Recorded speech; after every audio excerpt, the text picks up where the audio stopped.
कि कहीं कुछ भी हो रहा हो, सबसे ज्यादा भीड़ उन्हीं की जाती, लाइन उन्हीं की लगती कि वहीं सब कुछ मिलेगा, वहीं से प्राप्त होगा। अगर वहां जाकर माथा नहीं टेका गया तो फिर आपका कुछ नहीं उद्धार होगा। लेकिन मैं धन्यवाद कहता हूँ काशीराम जी का कि जिस समाज को बहुत सताया जा रहा था, काशीराम जी ने बीड़ा उठाया और अपने IAS के पद से इस्तीफा दे करके और वो बाम सेब बना करके और वो चल पड़े और उन्होंने दलित समाज को जगाना शुरू किया और उनको समझाया कि देवालय इसमें नहीं है, सब कुछ विद्यालय से आपको मिलेगा, संविधान से आपको अधिकार मिलेगा, ये पूजा पाठ ये करने से आपको अधिकार नहीं मिलेगा। और जैसे धीरे धीरे वे समझना शुरू हुए, उनका ज्ञान बढ़ा कि नहीं, वास्तव में सही किया जा रहा है कि देवालय से नहीं विद्यालय से आपको ज्ञान मिलेगा। और जिस दिन विद्यालय ज्ञान आप ले लोगे उस दिन 100 तालों की चाबी आप छीन लोगे। और 100 तालों की चाबी कहाँ पे? जहाँ बजट बनता हो। और जहाँ बजट बनता हो, बजट बनाने वाले अगर आप हो जाएं तो माल किसके पास होगा? हमारे पास होगा। क्योंकि बजट का मतलब लोग जानते नहीं, बजट है क्या चीज। बजट देख लेते हैं, बजट बन गया जी और ये ऐसा हो गया, ये बड़ा फायदेमंद है। बजट बनाया जाता है कि इन 80% लोगों से धन कैसे निकाला जाए और कितना निकाला जाए। बजट वो बनता है, बजट वो बनता है कि हमें साल में कितना धन प्राप्त इनसे खींच के लेना है और यहाँ इकट्ठा करना है और इकट्ठा करने के बाद इसको कैसे हमें देना है, पहुंचाना है और खा लेना। क्योंकि खाने वाले खाली कितने? लोकसभा में 543, विधानसभा में कितने? 403। और माल कितना? इतना सारा। उसके बाद पार्षद होते हैं, प्रधान होते हैं, ये होते हैं, वो होते हैं, उन्हें इतना नहीं होता। लेकिन जो खबीस बैठे ऊपर वाले, उनके पास तो बजट आ गया ना। और 85% लोग कमा करके हमारे से बड़े आराम से ले लेते। जो भी सामान दुकान से खरीदोगे उस पर कैसे बढ़ाएगा आपको पता भी नहीं लगा। 1 रुपया कब बढ़ेगा पता भी नहीं लगा। अगर देर होगी तो मैं थोड़े से प्रोग्राम में हूँ। आपके सामान जो आप खरीदते हो और आप जो बेच रहे हो, खेती करके, मजदूरी करके, कृषि करके, उन सब में से लिया जा रहा है। बात करता हूँ। और क्या दे दिया आपको? Ration free. एक राशन दे करके मैं किसी प्रोग्राम में हूँ और आपको बहका दिया, लेकिन आपसे ले लिया। तो हमें जब काशीराम जी की बात को समझे तो उन्होंने देखा कि संस्था बनाने से काम नहीं चलेगा। जैसे हमारी संस्था बनी,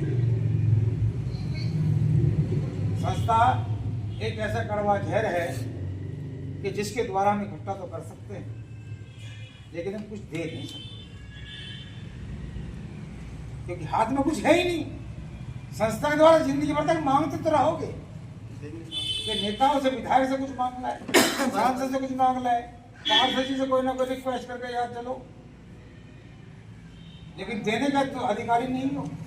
लेकिन मैं कहता हूं और संविधान भी कहता है कि जिसका दल होता है उसका बल होता है और उसकी समस्या का हल होता है। तब उन्होंने वो पार्टी बनाई और 5 हथियार उन्होंने लेकर के इकट्ठे किए। और 5 हथियार कौन से थे कि जिनका उपयोग 65 साल से कांग्रेस कर दिया, नेहरू खानदान एक ही परिवार करता आ रहा। देश में अपना एक नेता होना चाहिए। नेता एक होता है ना, हजारों। तो एक नेता बनाओ पहले, तो उन्होंने एक नेता बनाया पहले। फिर उन्होंने अपने एक दल बनाया जिसका नाम बसपा रखा, भारतीय जनता पार्टी। उसके बाद उन्होंने एक झंडा बनाया, अपना एक झंडा बनाया। उसके बाद अपना उन्होंने एक नारा बनाया जय भीम का। उसके बाद उन्होंने एक चुनाव चिन्ह बनाया हाथी का। और जब 5 हथियार उन्होंने ले लिए और लोग समझा दिया कि ये हथियार 5 तुम्हारे हैं, दीवारों पे लिख दो, घरों पे लगा दो, और जब वोट डालने जाओ तो तुम्हें कोई कितना बहकाए सबका माल खा जाना, लेकिन चुनाव चिन्ह तुम्हारा दिखाई दे जाना। और उन्होंने वही किया 15 साल तक। वे सबके सुनते रहे, पिटते रहे, छिपते रहे, लेकिन जब वोट डालने गए, जब उनको उम्मीदवार हारा था, जीतता, लेकिन उन्होंने उस हाथी को दबाना शुरू कर दिया। जो 65 साल से दूसरे का दबा रहे थे, उन्होंने अपना दबाना शुरू कर दिया और उस गड्ढे को भरना शुरू कर दिया। और भरते भरते ये स्थिति आई कि हम जैसे आप जैसे लोग जोड़ लिए, फिर वोट जातियाँ जोड़ ली, उनसे भी नारा लगवाया गया।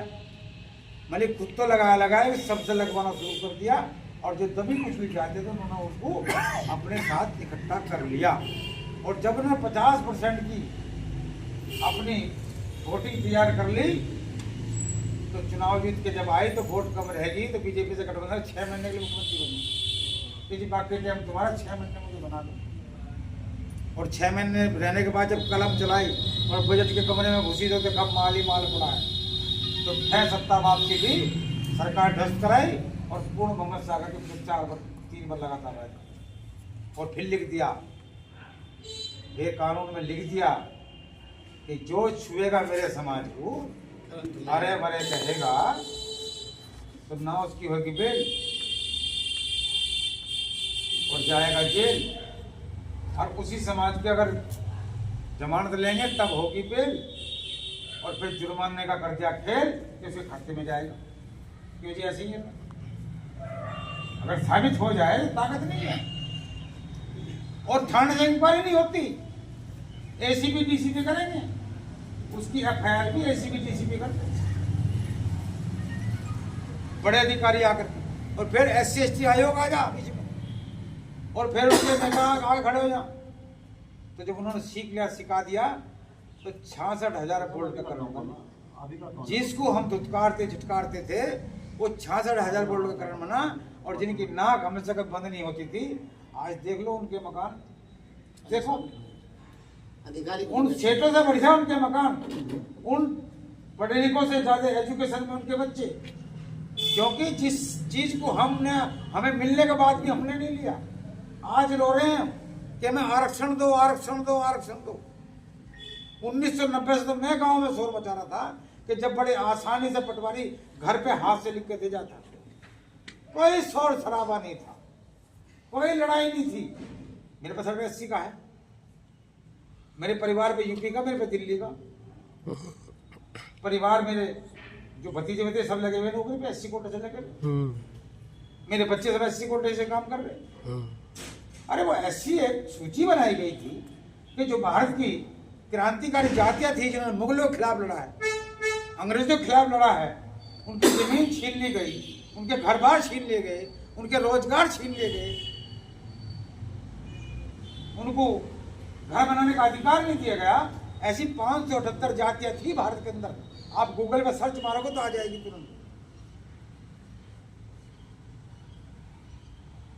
और 1952 तक वो एक्ट लगा रहा।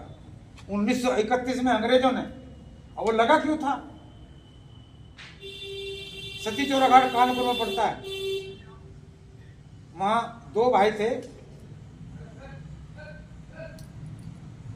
लोचन निषाद और समाधान निषाद। लगभग 3000 अंग्रेज भारत का माल लूट करके गंगा के साथ लेके जाके, ऊपर हाईवे थे नहीं, रोड थे नहीं, तो हाईवे रोड क्या थी? नदियां, नाव थे, और वो उनके मालिक कौन थे? हम थे। उनको ढोकर लेके जा रहे थे। और चलते चलते क्या हुआ कि जहां आप रामायण में कहते हो कि राम को पार उतारा, संगमेरपुर जब पहुंचे हुए तो वहां उसका पहाड़ सा बन गया था, निसाराज जी के महल का पहाड़ सा बन गया था। वो वहां जाकर ठहर के शाम होगी। जब वहां ठहरे तो वहां पर जो केवट लोग रहते हैं, उन्होंने कहा भाई तुम क्या लेके जा रहे हो? तुम जी अंग्रेजों का सामान भाड़ा लेके जा रहे हैं। कि तुम पता इसके अंदर क्या चीज है? तुम जो गद्दारी कर रहे हो। कह रहे हम गद्दारी कैसे कर रहे हैं? और 309 में माल भरा हुआ था कि इसके अंदर भारत से लूटा हुआ सोना चांदी हीरे जवाहरात है, जो ये ले जा करके कलकत्ता बंदरगाह पे ले जाएंगे और वहां से सीधा लंदन लेके चले जाएंगे। कह रहा है ना, वहां देख लो जा करके। अब उन्होंने जरा किरोड़ का देखा तो सारी सुर्खी हुई। उन्होंने कहा फिर क्या किया जाए, भाई कैसे भी करके इनको भगाया जाए। और यही महीने थे, कहने लगे साहब भैंसे नाव आगे नहीं जा पाएगी, पानी कम है, कहीं टकरा जाएगी तो माल सारा खराब हो जाएगा, जब पानी का भाव आएगा तो बरसात का समय जब आने वाला, एक आध महीना रह गया, इतने यहाँ पड़ाव डाल लो, उसके बाद चलेंगे। इतना उन्होंने अपनी मीटिंग करनी शुरू कर दी कि कैसे करा जाए। उन्होंने कहा कि एक वो लो, कुल्हाड़ा या घड़ ले लो और अपनी नाव में धर लो, और जैसी बरसात का टाइम आएगा, पानी आएगा तो हम लेके चलेंगे।